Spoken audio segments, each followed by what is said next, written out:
Hivi mume wangu. Cheers kwanza. Maziwa haya ni kiboko. Hivi kiwanda cha maziwa ya Kilimanjaro. Kiko wapi? Kipo Tanzania. Hivi uamini kama kipo Tanzania? Kipo Tanzania. Tena nimeambiwa kipo Arusha. Na nina mpango kwenda kutembea Arusha kwenda kukiona. Umeona maziwa yao vizuri? Vibaya mno. Mimi sikujua mambo yanapatikana Tanzania. Maziwa ni matamu sana. Hii wanaita strawberry. Kamtende fulani hivi katamu na msimu wa mwezi wa Ramadhani. Kinashuka vibaya mno. Unasikiaje mwenye ukinywa?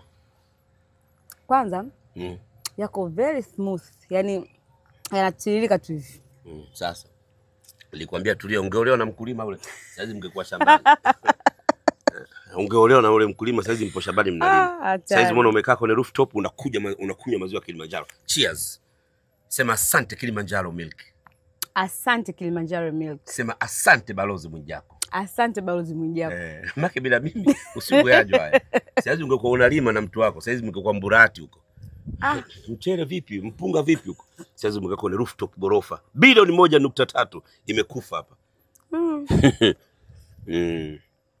Asante kwa Kilimanjaro milk. Hala!